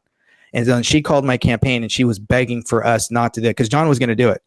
And I told my sister, I said, you do whatever. I don't care for her. You can become best friends. You guys can like each other. I personally don't, but I don't want her to have anything to do with my campaign. And so then she backed down. My campaign manager said, just leave her alone. We're going to let bygones be bygones and just move forward and just leave it at that. And then she became a little nicer, but I didn't trust her as far as I can throw her. And now she's kind of back out there bad mouthing me on social media as well. I just block people like that. I don't have time for that. She's one person in a funnel of millions here in the state of California. And honestly, if people want to support that and GOP likes her, but they don't know all of her ins and outs from the back end on what she does and how vile she can be, let them have her. Those are the kind of people that I do not care to be around. They don't hold any opinion. They don't hold anything over me. I'm going to continue to run my race, win or lose. I don't let people like that bring me down, and you shouldn't either. Her opinion is one opinion of many, and it's one of the most uneducated opinions that you could ever receive. Yeah, totally. I mean, none of this stuff is, at this point, it's hard to take things personally, brother, because after being accused of being an assassin, it kind of toughens your skin a little bit. You're like, you could pretty much accuse me of anything at this point. I don't know if I take and that's what I told you before, right? You're the third. You are the third assassin that never was. That never was. Yeah. I find interesting that, right now we're trying to figure out what is the best foot forward in California. And it just shocks me that the people that are being supported are clearly like not winners. Like, I just want to win, not at the price of putting somebody bad in there that's against our Constitution, but somebody like you, I would think would transcend, just because you're a no bullshit kind of guy. And I think we're in this era where, with all the social media, with, people just used to smelling BS, a lot of the time, I don't even have to say anything bad about Chad Bianco. Most people are like, man, the vibe that guy gives me, he's not very authentic, right? Because people could sense it. You have this vibe of honesty that I think could transcend across party lines, but you're certainly not a candidate that they're pushing, which just seems to be going against our better interest, because even what you have to say is the most important information that people need to know. Because like you said, you saved your wife from getting jabbed. You know how to navigate these family law courts. I mean, these are the integral issues of tyranny that all of us face, and you seem to have answers while a lot of others don't. Well, one of the best things that we need to do also in the state of California is we need to get rid of the party system here. In other words, you can have your parties, but when it comes to an election, you don't get to know if somebody is a D or an R or an I next to their name. Everybody's name is going to be on that ballot. And that's going to force everyone to have to figure out who's who.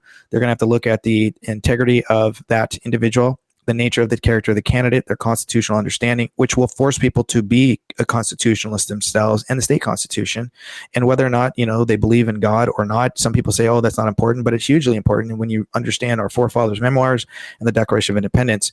But one of the things that we're also facing too is this sort of ploy that's going on. I was given a phone call by some of the caucuses down south. Some of the vice chairs called my campaign, and they said, listen, we don't know if you know, but a lot of the people down here in San Diego that are being led by the Sacramento vice chair or some of the chairs up north are basically trying to ensure that we do not invite other candidates. The only way they're going to do that is if you particularly call them and let them know your presence. They know you're there, but they want to act like they don't. And so they're pushing this agenda to try in hopes to make it Steve and Chad only. And a lot of the other members know of the other candidates and do not support Chad and Steve. And so they are trying to ensure that candidates like myself feel left out in the wind, and that maybe potentially that ploy will prevent us from continuing to run, not realizing that a lot of us have our own strategies, and that strategy is being heavily affected because there are, again, dissension in the group in the sense that they're not okay with the fact that some members want to hear from other candidates. They don't want to just, throw all their eggs in one basket, especially when some of these candidates, already have political ties with the UK or already have, major red flags with criminal misconduct.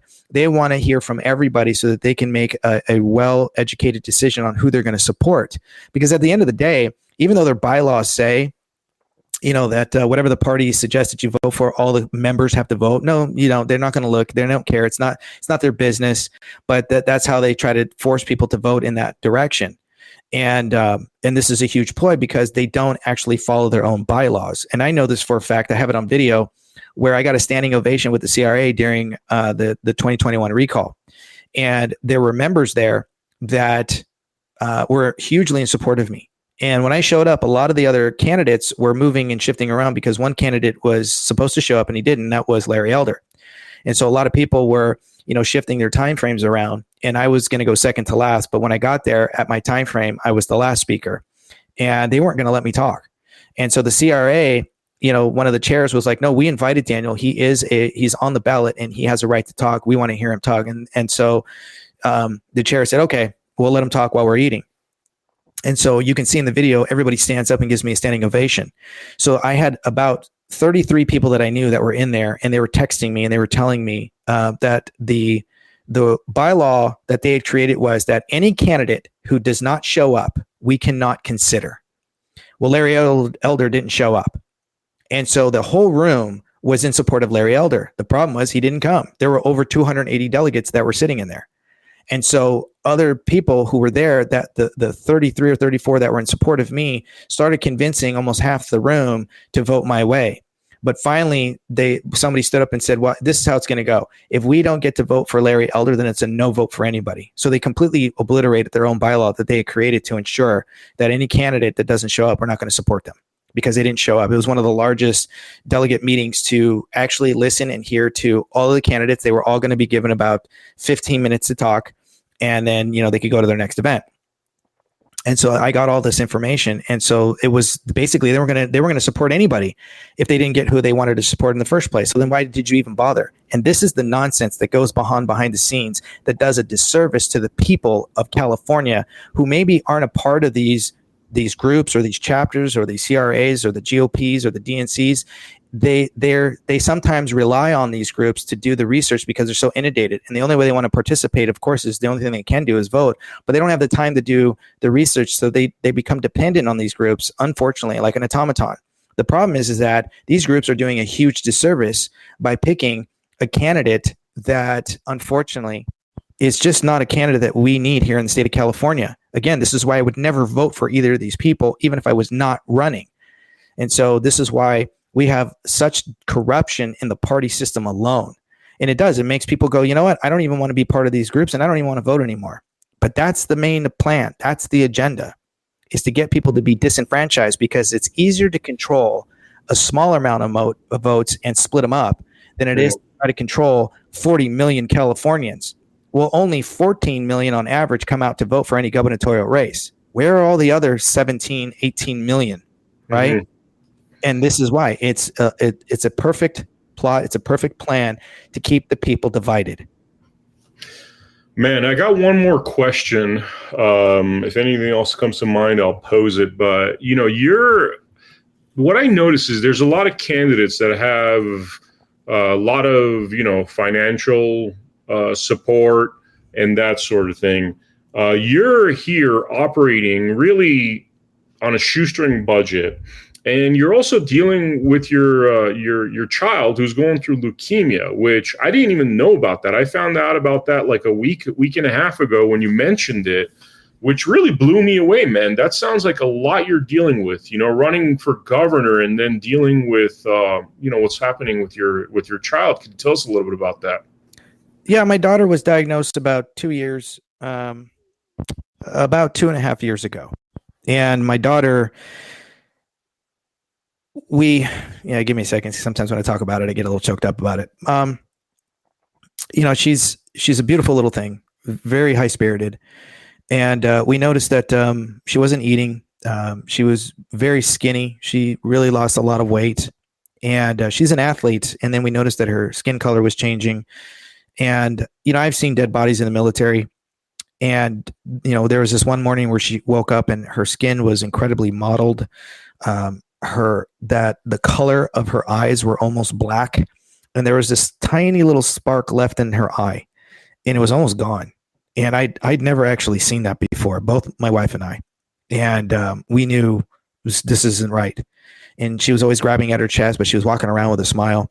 And so we knew that there was something going on, and she was getting blood draws. And, we were, trying to figure out what was going on. And then sure enough, when we took her in, called the doctors, they said, your daughter needs a transfusion right now. She's not going to make it through the weekend. And so when we did, they needed to run a biopsy. And it was amazing watching my daughter come back to life when they gave her a blood transfusion. And it really was like a vampire coming back to life as a human. One of the most just beautiful things I'd ever seen. When people say life is in the blood, it's in the blood. And she woke up feeling like brand new, fresh. She didn't realize how bad she felt until she felt so good. And they said, your daughter has leukemia. She has pre-B cell ALL leukemia.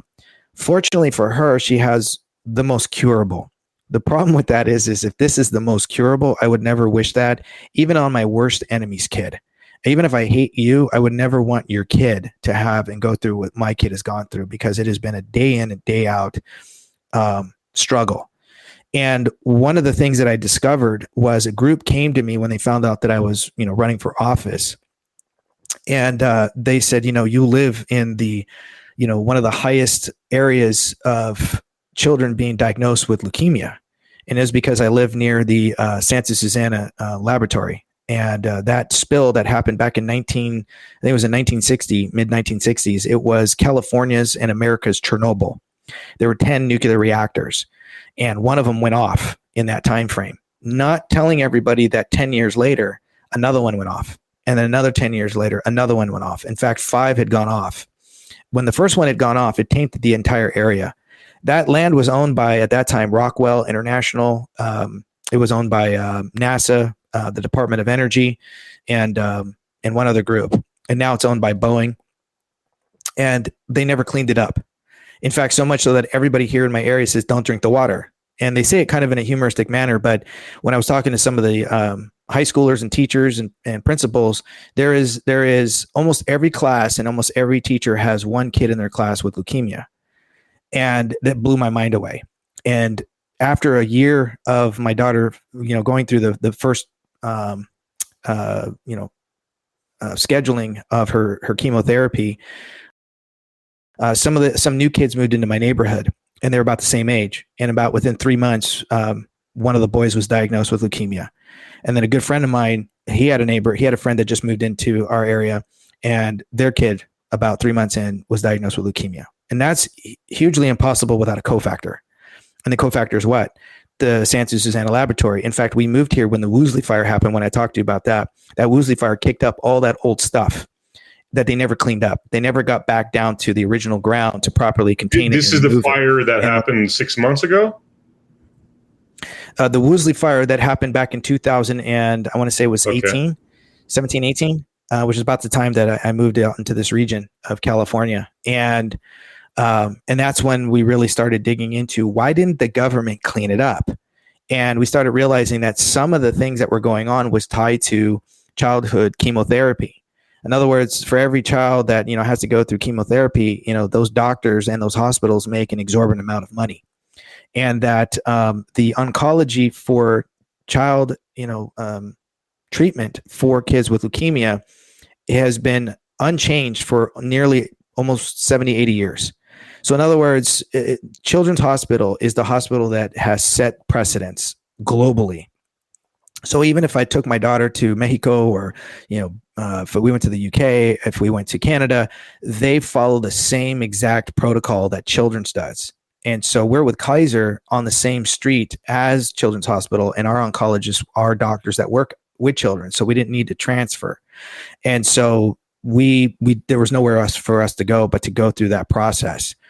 And unfortunately, this actually invigorated me to also stay in this fight, because the more I learned with this group about what did not happen, that our legislative body continues to kick the can down the road, and that they're not actually doing what they're supposed to doing, and that all these kids suffered, because of the land, the farm, the water.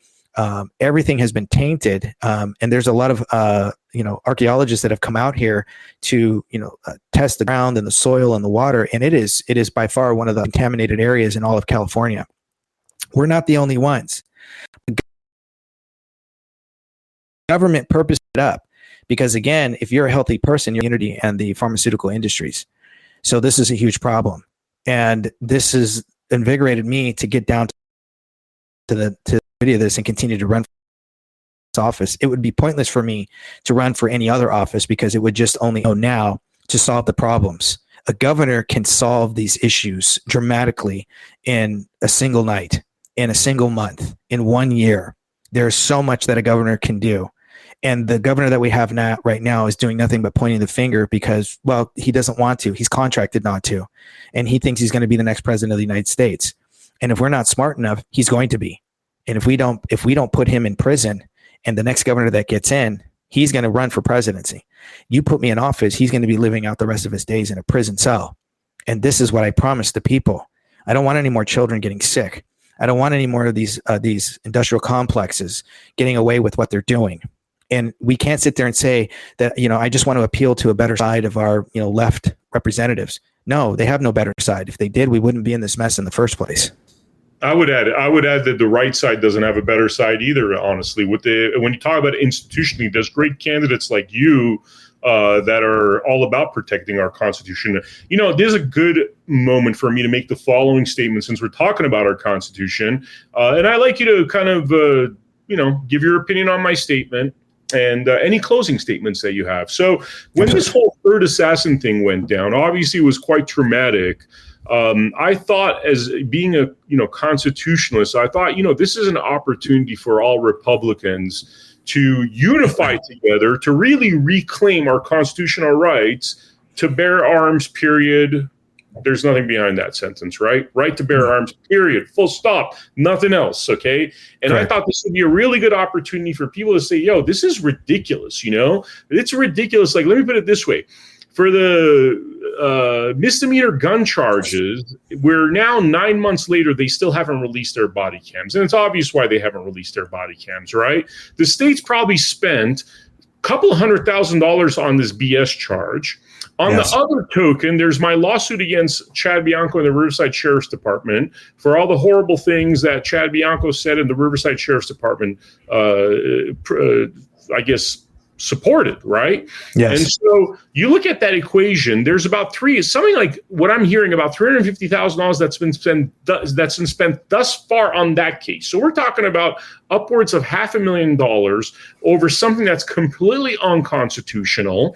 And I thought this is an opportunity for all of us to stand together and say, look, right to bear arms, none of this nonsense. But instead what's happened is a lot of Republicans that are part of this crew you're talking about. We're talking about a very specific crew. You named some of the names. It's an enclave of individuals that then started attacking me, saying, you're going after the one sheriff that's giving us, CCWs. And I'm like responding going, wait a minute, CCWs sound like tyranny on the installment plan. It sounded like you were tricked into thinking that's a good thing. But what you're really doing is you're acquiescing to your rights being taken, your constitutional rights being taken.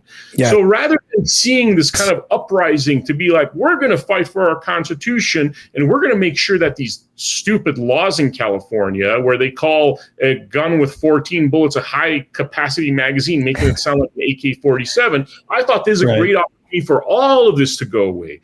Instead, what happened is that I was attacked endlessly by these individuals telling me I shouldn't be attacking Sheriff Chad Bianco. Tell me what you make of that. Well, I knew right away when you were released on your excuse me, I knew right away when you were released on your own recog that there was no evidence.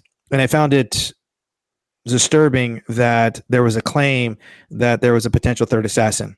And immediately right away, I thought this is a ploy for this individual that I had already known, who had not quite made his announcement yet that he was going to run for governor. Because again, I was supposed to have that meeting with him and it never happened. And I knew that there was something off about this when somebody is released on their own recog, that there's not enough evidence. Because if you were truly the third assassin, you would have never been released. You would be in a federal penitentiary right now. But that wasn't the case. So immediately that told me there was some major red flags and there were some inconsistencies here. Some of the arguments that I hear online about you and you bringing guns, people say, well, that's just the dumbest thing. Why would you do that? First off, you're an investigative journalist. You travel. You have a right to have a firearm in your car. One point I just want to make. Even the thing of like he brought guns to Trump rally, that's a fallacy. That was impossible to do on that day, because the reality is I was 1.2 miles away, not even parking my car. I drove up to the deputy to say I have a couple of firearms just in case they said, you know what, it's too weird of a time right now with the assassination attempts.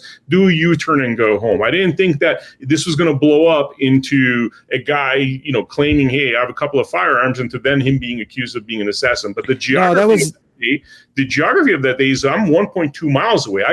I'm not even trying to park my car yet. And had I parked my car, I would have had to get out of my car, hop in the shuttle, take a shuttle to the actual rally location. So this idea that, oh, what a silly, stupid man, he brought guns into the Trump rally. That's like saying I went to Disneyland. Right? Same kind of geography. You park your car, you hop in a shuttle, it takes you to the entrance of Disneyland, and that's where you go through all the security stuff, right? It's like saying that for me parking my car at Disneyland and then going a mile to the actual entrance, I am therefore planning, I don't know, a mass shooting. I mean, there's no... Well, here's the thing, though, is, again, you have every right. You have every right to have a firearm in your car. You have every right to carry. You have a right under the Second Amendment. You have a right under Article 1, Section 1 of the California State Constitution, because you have a right to defend yourself, right? You have a right to an arm. People don't know that a firearm and an arm are under two different jurisdictions. And so both of those are being eroded. And that's the other argument too. As an investigative journalist, you have a right to travel and a right to defend yourself and a right to protect your property.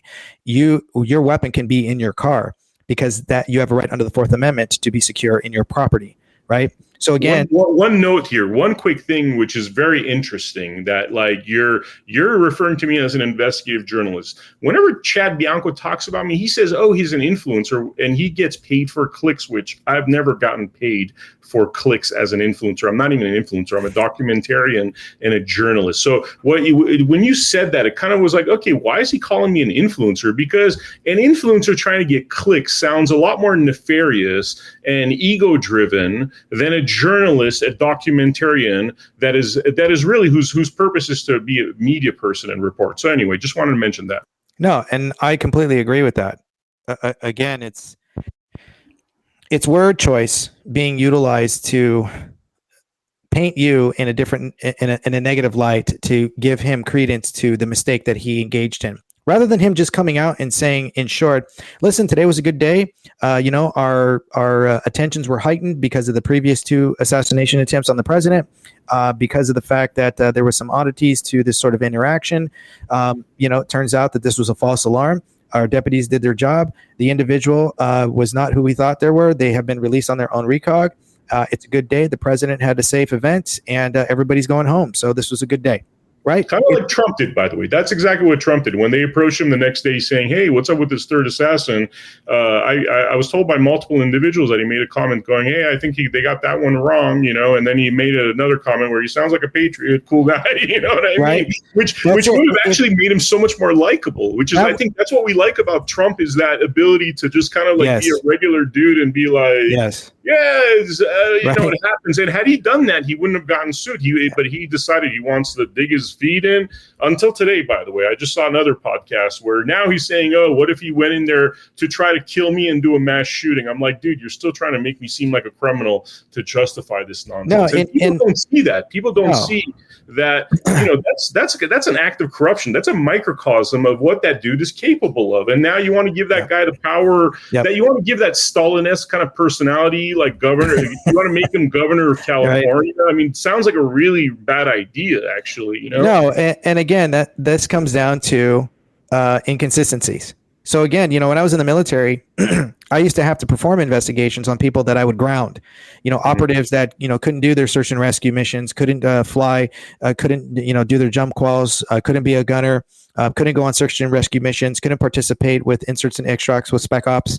I used to have to perform investigations to ensure that there was evidence that was based on fact, to ensure that these people that were not operational ready had actual factual evidence as to why I was grounding them. Right. And this is something that I knew right away, just as a veteran who's performed investigations, that there was too many inconsistencies. So even though I didn't really know you personally, I know you through a mutual friend of ours, and had heard about you, a couple of years ago, and your investigative skills and your videos and stuff. So I knew that there was something off, because here's something else too. And I find it very, I don't know. I don't want to say it's, fortuitous or anything like that, but I always say everything is in God's timing.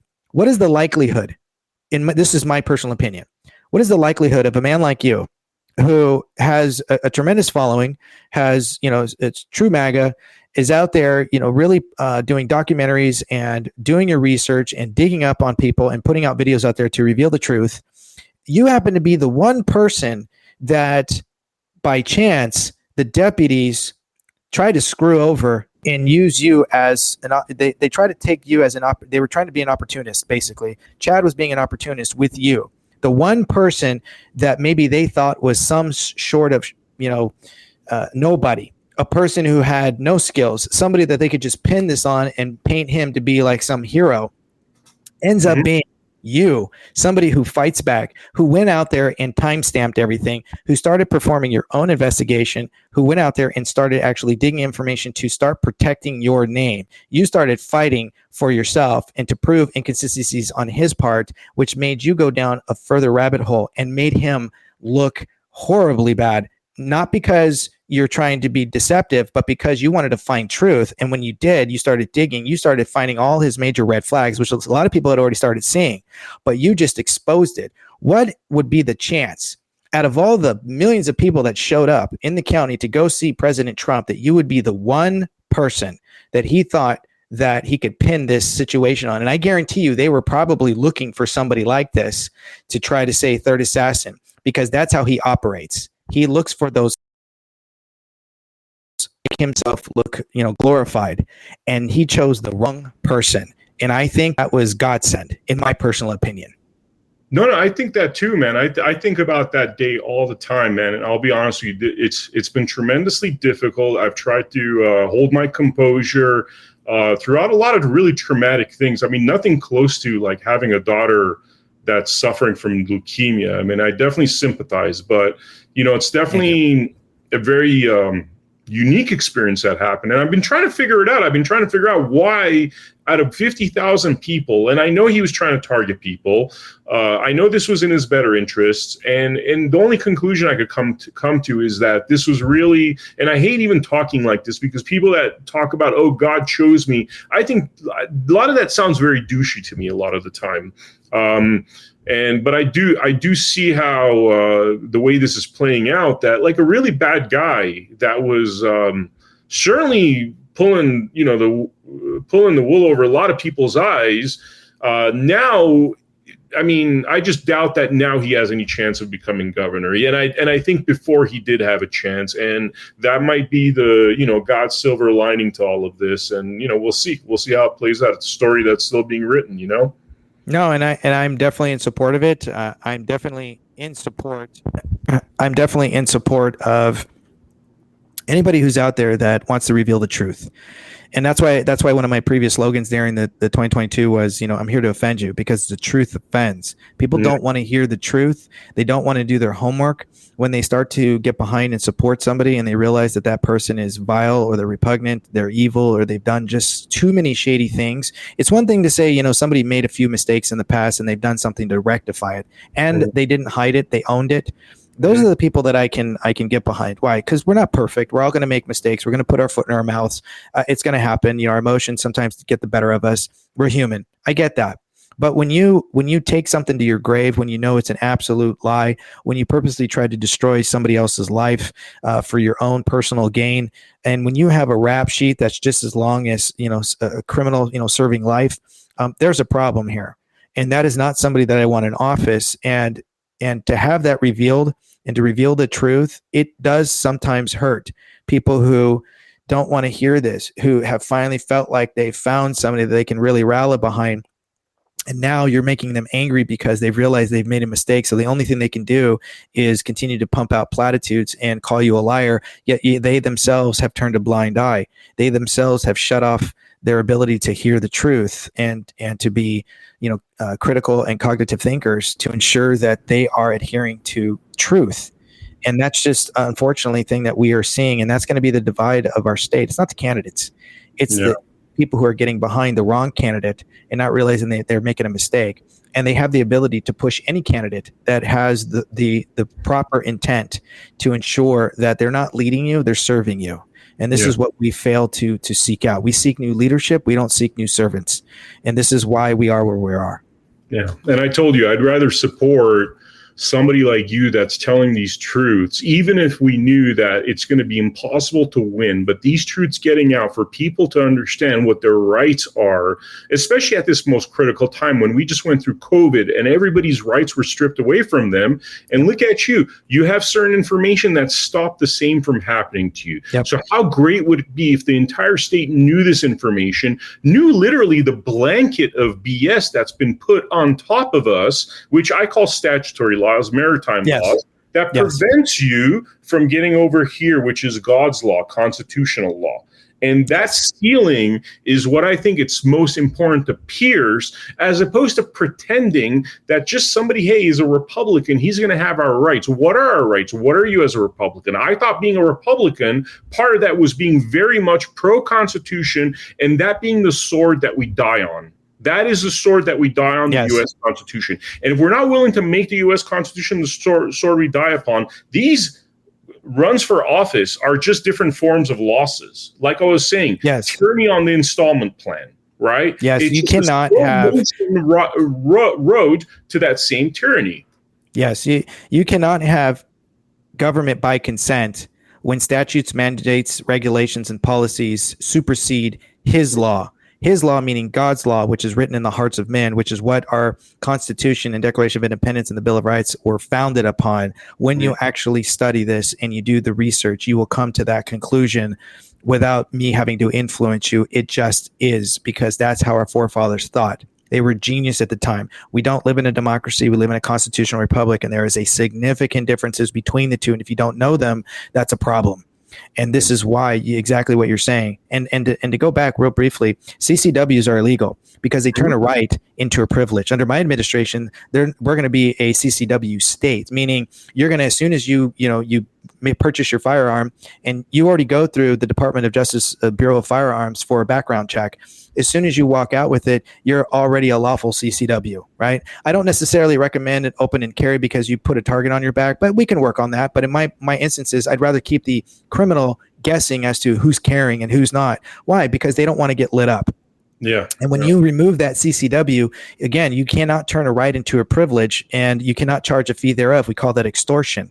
So it's already lawful. You have the right to keep and bear arms. You have the right to defend, right? You have the right to be secure in your property, in your persons, in your place, in your papers, and so on, right? All this is already laid out. So then if I go out and I protect myself right now without that CCW, I'm liable.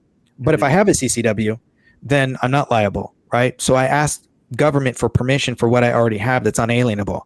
Do you see the conflict here? And this is why it's already standing. When you have Miranda versus Arizona, Shuttleworth versus Birmingham, you have Marbury versus Madison. Like, all these laws are still standing to this day, which means they laws must be in agreement. And this is what we're fighting against, is repugnancy.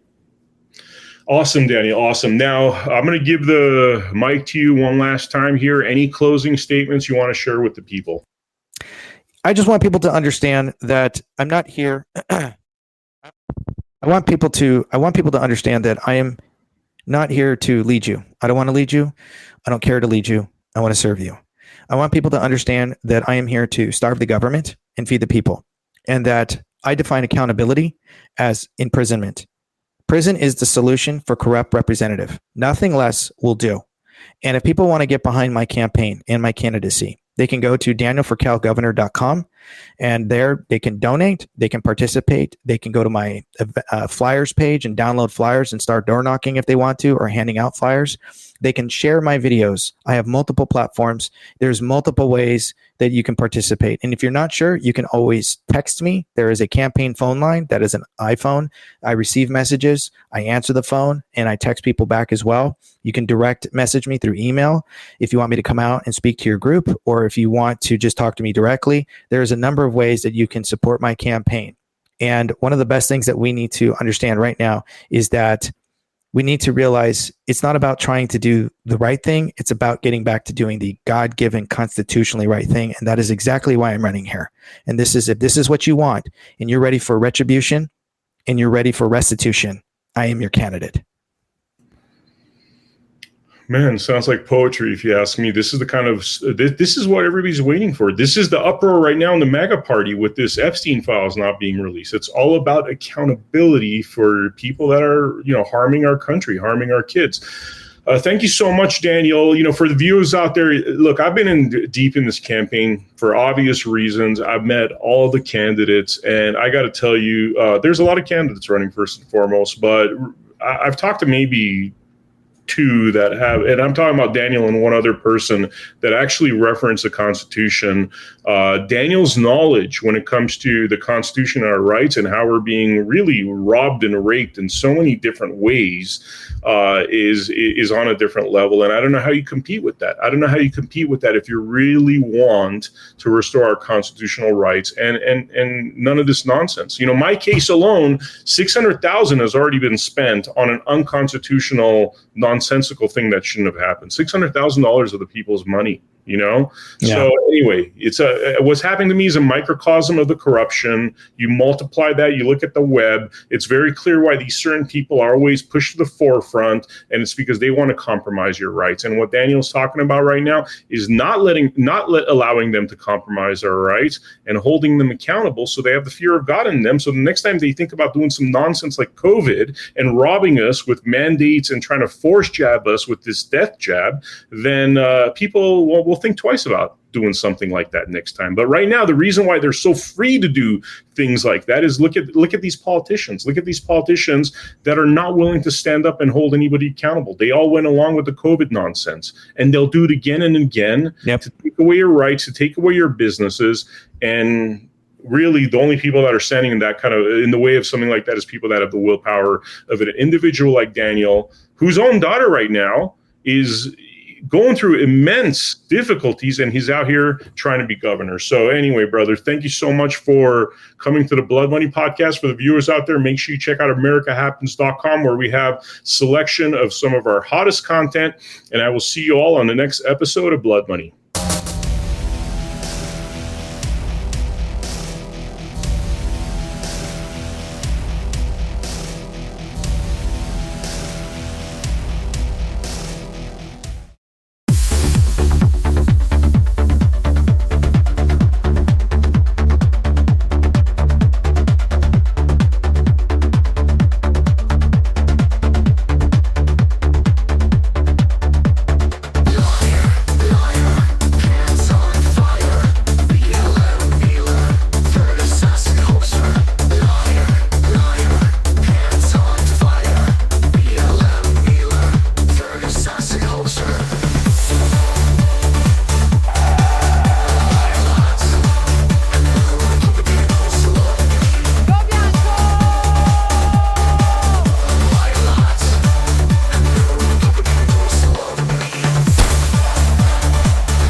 Everything I've got, pushing for that first place.